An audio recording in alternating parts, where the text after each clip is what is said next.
Okay, so hello guys, welcome back to my channel. As you already know कि हम अभी currently cultural studies discuss कर रहे हैं और आज भी करने वाले हैं। एंड ये इस कल्चरल स्टडीज़ की सेकेंड वीडियो है।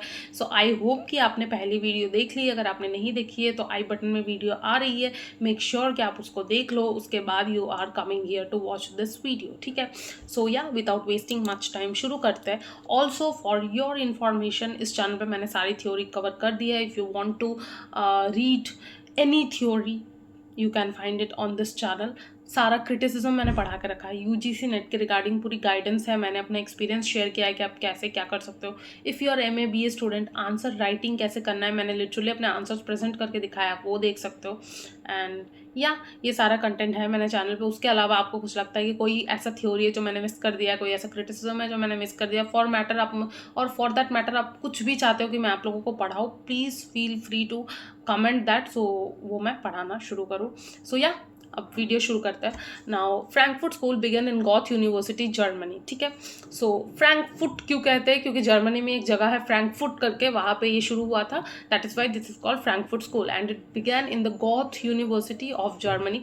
Some people in the 1930s were strongly disheartened with capitalism and fascism, which led to the emergence of Frankfurt School. So some people were disturbed by this idea of capitalism and fascism. उन लोग को नहीं पसंद आ रहा था ये profit का industry का स्ट्रक्चर जो कैपिटलिज्म में होता है, और ये ज़बरदस्ती एनफोर्स करके किसी बिलीफ सिस्टम को फॉलो करना जो फैसिज्म में होता है, ये दोनों चीज़ें नहीं पसंद आ रही थी कुछ सेट ऑफ पीपल को। तो इसीलिए उन लोगों ने ही इस फ्रैंकफर्ट स्कूल को शुरू किया। And here all of them were mostly German, obviously क्योंकि जर्मनी से थे तो जर्मन लोग ही होंगे। The school is situated in Frankfurt and people mostly talked about social relations here. अब society, different social relations, how they are affecting the culture, how they play a major role in shaping our culture, ये सब यहाँ पे discuss होता था। So led by Felix well they started to study social relations. तो सबसे पहले this was begin by Felix Weil, ठीक है। और उन्होंने ये सोशल रिलेशंस को पढ़ना शुरू किया। Thus the study of Marxism began. अब मार्क्सिज्म का स्टडी करते थे तो उसमें वो लोग क्या क्या पढ़ते थे, ब्रैकेट में मैंने लिखा है सोशल, पॉलिटिकल, इकोनॉमिक और हिस्टोरिकल, इन चारों फैक्टर्स को सेंटर करके वो चीज़ों को पढ़ रहे थे। Now the two initial directors were Kurt Gerlach and Carl Grunberg, ठीक है। ये दोनों थे आपकी इंपॉर्टेंट इनिशियल डायरेक्टर्स थे, इन्हीं से शुरू हुआ था Frankfurt school. They divorce the institutions relations with the main stream communist party but continued the Marxist study. तो मेन स्ट्रीम उस टाइम की जो कम्युनिस्ट पार्टी थी उनसे उन्होंने रिलेशंस खत्म कर दिया, बट उन्होंने इस मार्क्सिस्ट स्टडी को जारी रखा, ठीक है। उसके बाद the directorship changed to Max Horkheimer. Now you need to understand Horkheimer is a very important name whenever you speak about Frankfurt school, ठीक है। He added theory a separate area of study along with history. तो ये जो सिर्फ पहले history और बाकी सारी चीज़ों की बात हो रही थी, बट ये एक पर्टिकुलर एरिया ऑफ स्टडी, इसको अलग से एक एरिया ऑफ स्टडी बनाया जाएगा, ये किसी ने नहीं सोचा था। बट हॉकहाइमर ने ये सोचा कि इसको हम सेपरेटली एक और थ्योरी बनाते, एक और अलग एरिया ऑफ स्टडी बनाते हैं जहाँ पे हम इन सारी चीज़ों को लेके उसमें कल्चर ऐड करके पढ़ेंगे, ठीक है। He emphasised on the idea of collective work. So collective work मतलब क्या होता है? एक सिंगल चीज़, एक सिंगल वर्क जहाँ पे बहुत सारे फैक्टर्स को डिस्कस किया जाएगा। तो single book targeting various cultures. यहाँ पे कल्चर मतलब different factors that shape the culture, ठीक है। he emphasized on interdisciplinary study. He called for interdisciplinary materialism. He also said that the institute should focus on contemporary events, ठीक है। so you can see कि इसका बहुत ज़्यादा cultural studies वाले video से बहुत ज़्यादा रिलेशन है, ठीक है। उसके बाद the school establish the term critical theory, ये इसी स्कूल ने इस्टेब्लिश किया था। This is your previous year question, ठीक है। The term culture industry was used by the Frankfurt School to describe the operations of mass media. The dominant culture class instills its values and beliefs in the minds of working class people. The word industry signifies the production of cultural products for mass consumption. ये आपके previous video में भी point था। All of this is your previous year question, ठीक है। पहले video में भी जो उस स्लाइड में जो डेफिनेशंस वाली जितनी स्लाइड्स थी, सारे के सारा प्रीवियस ईयर क्वेश्चन ही था वो, ठीक है। अच्छा, उसके बाद क्या है? It was forced into exile with the ascendancy of Nazism in Germany. तो जर्मनी में ये जो नाजिज्म था, ठीक है, इसके वजह से ये एग्जाइल में, यानी कि इन लोगों को वहाँ से निकल जाना पड़ा था. नाउ ही माने हॉकहाइमर, ही मतलब यहाँ पे Horkheimer recruited Erich from Friedrich Pollock, Theodor Adorno, Herbert Marcuse and Leo Lowenthal. इन लोगों को रिक्रूट किया था. वो लोग भी हॉकहाइमर के साथ, उनका फोकस भी यही था. जिस जिस पॉइंट्स पे हॉकहाइमर ने फोकस करने को बोला था कि ये सेपरेट थ्योरी बनाएंगे, एरिया ऑफ स्टडी बनाएंगे, सारी चीज़ों का इन लोगों का भी सेम फोकस था उन्हीं चीज़ों पे. ठीक है, क्योंकि ऑब्वियसली उन्होंने ही तो रिक्रूट किया था ना इन लोगों को. अच्छा, अब ये जो है ये मेजर राइटर्स है. ठीक है, नाउ मैंने क्या किया, देखो आपको जो CCCS जो आएगा आपका इसके बाद, वहाँ पे तो आपको सिंगल राइटर मुझे अलग से पढ़ाना पड़ेगा. वहाँ मैं ऐसा नहीं कर सकती कि सारे राइटर्स को एक जगह डाल दिया, पॉसिबल नहीं है. बट फ्रैंकफर्ट स्कूल में हम ऐसा कर सकते हैं. ठीक है, तो हम यहाँ पे यही करेंगे. सो थॉमस मान पहला नाम, जो कि जिसका रिलेशन आपको मिलेगा. उसके बाद फ्रैंकफर्ट स्कूल के साथ, उसके बाद Walter Benjamin, the task of the translator, ये कैसे था. The work of the art in the age of mechanical reproduction, बहुत इंपॉर्टेंट वर्क है ये, बहुत इंपॉर्टेंट वर्क है ये, मार्क माई वर्ड्स. ठीक है, सो यहाँ पे ऑब्वियसली नेट में नहीं पूछा गया है यहाँ से कुछ, लेकिन ये क्योंकि मैंने मास्टर्स में पढ़ा था, ऑरा करके इसमें एक कॉन्सेप्ट है. ठीक है, एक टर्म है, कॉन्सेप्ट है. ऑरा मतलब क्या होता है, authenticity and the uniqueness which is lost due to reproduction. अब आप ये समझो कि कोई चीज़ जब मार्केट में एक ही है ना, उसका एक वैल्यू है. मोनालिसा की पेंटिंग एक ही है. यही मोनालिसा की पेंटिंग अगर जो आप ऐसा करो कि इसकी 100 कॉपियाँ बना दो और आप भिजवा दो, तो क्या सबके घर में अगर मोनालिसा रहने लगी तो उसका वैल्यू ख़त्म हो जाएगा. ठीक है, और तब भी हो सकता है कि मोनालिसा का वैल्यू बहुत ज़्यादा रहे, क्योंकि वो ओरिजिनल पेंटिंग नहीं है जो पेंटिंग की गई है. ठीक है, लेकिन अगर सोचो जो पेंटर है लियोनार्डो डा विंची, उसने 50 मोनालिसा की पेंटिंग्स बनाई होती, तब उसका कोई ऑरा नहीं रहता. अब आप ये समझने की कोशिश करो कि ये कभी भी पॉसिबल नहीं है कि एक जो पेंटर है वो एक ही पेंटिंग 50 बार सेम तरीके से बना दे. पॉसिबल नहीं.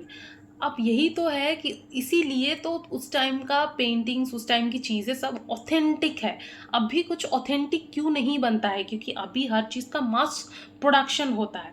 ठीक है, और जब किसी चीज़ का मास प्रोडक्शन होने लगे तो उसमें ऑथेंटिसिटी का कोई कॉन्सेप्ट ही नहीं है वहाँ पे, ऑथेंटिसिटी या यूनिकनेस का.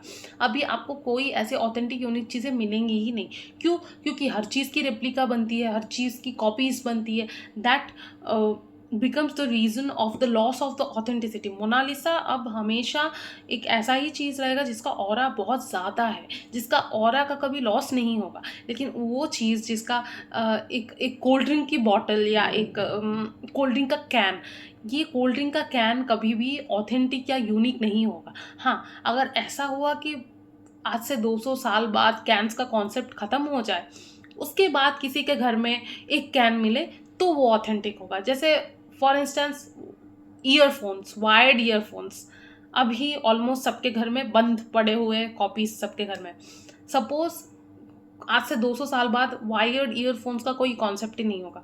अब किसी ने सोचो प्रिजर्व करके ये ईयरफोन रख लिया, तो आज से 200 साल बाद उसकी वैल्यू बहुत बढ़ जाएगी, क्योंकि रेयर चीज़ हो जाएगा ना, किसी ने देखा ही नहीं होगा उसको. सो व्हेन एवर किसी चीज़ की अभी नहीं है वो रेयर, क्योंकि मास में प्रेजेंट है अभी भी वो, लेकिन 200 सालों बाद जब वो चीज़ लिटरली ख़त्म हो जाएगी, वैनिश हो जाएगी, किसी एक दो जगह पे मिलेगी, उस टाइम पे वो ऑथेंटिक हो जाएगी. तो इस सारी चीज़ों के बारे में वॉल्टर बेंजामिन ने बात किया है, पेंटिंग्स के सेंस में, मूवीज़ के सेंस में, आर्ट के सेंस में बेसिकली. ठीक है, क्योंकि आर्ट है टाइटल में, आप देख सकते हो, उसी से आप समझ सकते हो. तो या इस वर्क में आपको ये सब पता चलेगा. उसके बाद क्या है, thesis on philosophy of history ये एक वर्क है, इल्यूमिनेशन से एक वर्क है, द स्टोरी टेलर एक वर्क है. अब यहाँ से पूछा गया था एक line, Walter Benjamin in his Storyteller observed that every real story has something useful in it. ठीक है, सो मैंने क्या किया, मैंने ये वर्क पढ़ा और इसमें का वो लाइन आपके लिए निकाल दिया है, जो कि यहाँ पे कोटेशन में है. All this points to the nature of every real story. It contains openly or covertly something useful. ये है ओरिजिनल लाइन.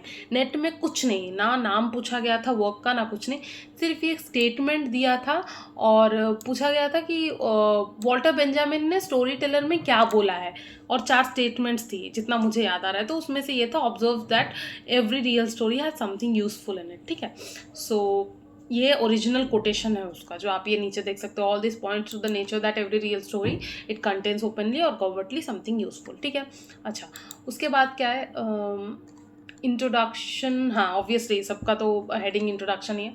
फ्रेडरिच पोलॉक, ये सारी वर्क्स है, कुछ समझाने को नहीं है यहाँ पे। मेक श्योर आप लोग स्टॉप करके इसको पढ़ लो, टाइम वेस्ट के अलावा कुछ होगा नहीं। मैं समझाने बैठूँ तो अभी आपको।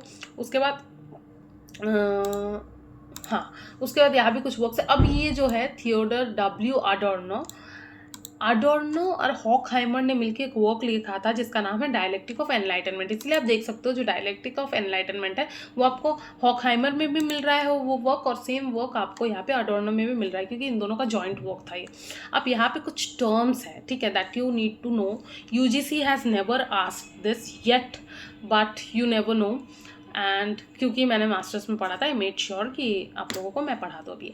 सबसे पहले तो standardisation. So products, movies, music, news are created in a highly synonymous way. They are intentionally designed to be same to ensure predictability and comfort. Now, suppose कोई सर्टन सिंगर है जिसका वॉइस बहुत फेमस हो चुका है, कोशिश किया जाएगा कि हर एक गाना जो आए फ्यूचर में वो उसी सिंगर से गवाया जाए। क्यों? क्योंकि एज बीइंग ऑडियंस हम लोगों के लिए वो सिंगर का वॉइस बहुत अच्छा लगता है सुनने के लिए, प्लेजेंट लगता है हमारे कानों को उस सिंगर का voice. So in order to make it more comfortable and predictable and standardised, क्या किया जाएगा, उसी सिंगर से म्यूज़िक गवाया जाएगा।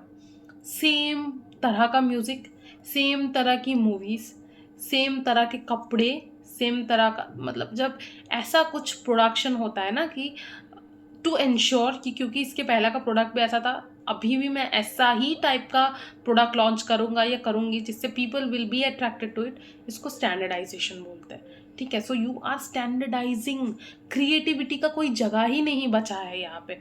You have chose a certain structure and you are bringing everything to that structure। ठीक है, आजकल जो मार्केट्स है that are very Gen Z centric markets। why? because Gen Z के काइंड का प्रोडक्ट अगर नहीं बनेगा, उस तरीके से स्टैंडर्डाइज नहीं होगा, तो बिकेगा नहीं।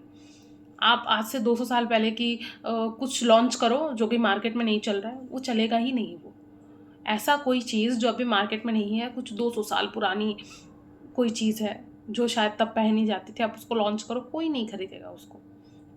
बट अगर आप ऐसे कोई चीज़ लॉन्च करो जो कि ऑलरेडी चल रही है, थोड़ा सा माइनर चेंज कर दिया और उसी तरीके से उसको प्रेजेंट कर दिया, कोई सर्टन कपड़ा या कोई सर्टन कोई भी चीज़, वो बहुत तुरंत वो फेमस हो जाएगी, तुरंत वो वायरल हो जाएगी, तुरंत वो सेल्स बढ़ जाएंगे उसके। वाई? क्योंकि उस स्टैंडर्डाइजेशन का जो डाइज है उस के बेस, उसके ऊपर बेस करके इसको बनाया गया है। ठीक है, उसके बाद your distraction theory, this very cricket tournaments, this movies, ये सब आपको डिस्ट्रैक्ट करता है। बहुत सारा कॉन्सेप्ट्स है जिस, बहुत सारी चीज़ें हैं जिस पे हमारा ध्यान होना चाहिए, unemployment, war, loss of income वगैरह वगैरह। बट बहुत अच्छी तरीके से कैपिटलिस्ट ने ये फंडा निकाला है कि कैसे हमें डिस्ट्रैक्ट कर दिया जाए। दो चीज़ें होंगी, उनको प्रॉफिट होंगी और हमारा मेन कंसर्न की तरफ, और हमारा जो मेन कंसर्न है उसके तरफ ध्यान ही नहीं जाएगा। ये मूवी कल्चर, ये बड़े बड़े क्रिकेट टूर्नामेंट्स, सब हमें डेविएट करने के लिए ही तो बनाए जाते हैं, ताकि हम कुछ देर के लिए सही हम इम्पॉर्टेंट चीज़ें भूल जाए और इनमें अपनी टाइम, अपनी एनर्जी, अपना ध्यान डाइवर्ट कर दे। ठीक है, so distraction theory, capitalism leads to unemployment, war, loss of income etcetera.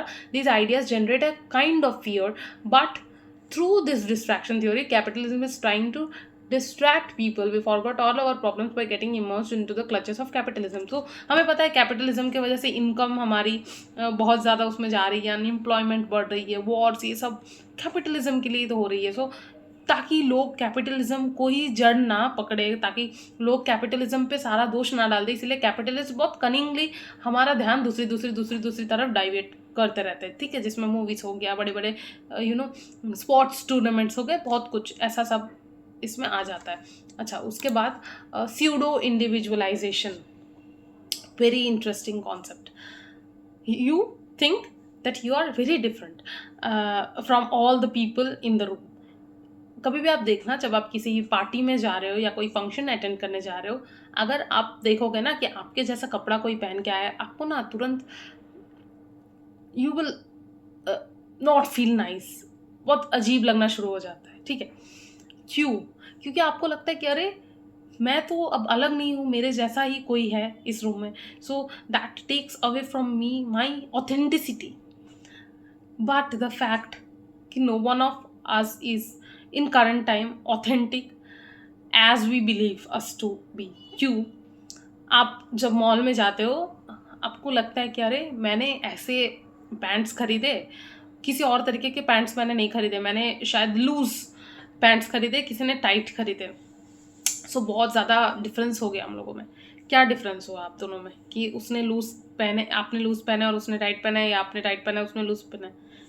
आप सब तो पैंट्स ही पहन रहे हो। रिगार्डिंग टी शर्ट्स भी ये होता है, ठीक है। थोड़ा सा कटिंग वगैरह में डिफरेंस है, तो आपको इन छोटे छोटे माइनर माइनर चीज़ों में लगता है कि हाँ मैं इंडिविजुअल, मेरा फैशन सेंस अलग लग रहा है।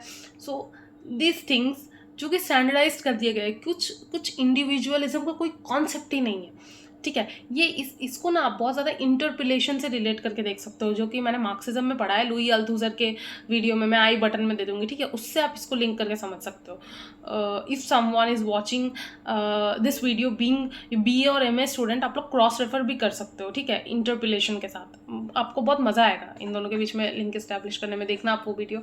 उसके बाद रिग्रेशन ऑफ लिसनिंग, ये क्या होता है? Audience is become use to simple, repetitive and formulaic content, losing the ability to appreciate complex or challenging art, making them docile and afraid to new ideas। तो ये ऑडियंस एक ही तरफ लीन करना, एक ही तरह के गाने, एक ही तरह का कंटेंट, एक ही तरह की चीज़ें। अब देखना, जब एक तरह का कोई कंटेंट वायरल हो रहा होता है, लोग सब उसी तरीके का कंटेंट बनाते हैं, ठीक है। तो this is your regression of listening, कि आप एक ही तरफ you are you have become use to a certain kind of thing, ठीक है। तो ये that this is your regression of listening. और उसके बाद ये और एक वर्क है, द ऑथोरिटेटिव पर्सनैलिटी, जो कि अगेन आपका सेम राइटर अडोर्नो का ही है। उसके बाद Jürgen Habermas, again one of the very important names that you can associate it with Frankfurt School. So yeah, this was all that I wanted to share with you people in this video.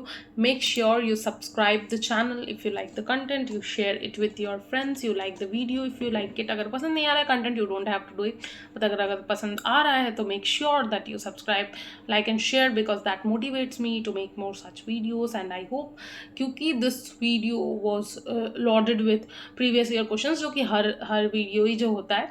सो या I hope you enjoyed it and I hope you learned new things from this video, क्योंकि English literature according to me, specially theory, ऐसा चीज़ नहीं है जो आपने पढ़ लिया और छोड़ दिया। दिस स्टेज विथ यू, ठीक है। सो एंड आई होप कि my explanations will help it, you know, कि ये थ्योरी आपके साथ हमेशा रह जाए। So yeah, this was all that I wanted to share with you people in this video. In the next video will be discussing CCS, तो make sure कि you are watching that video and stay tune to the channel for more such videos. Thank you.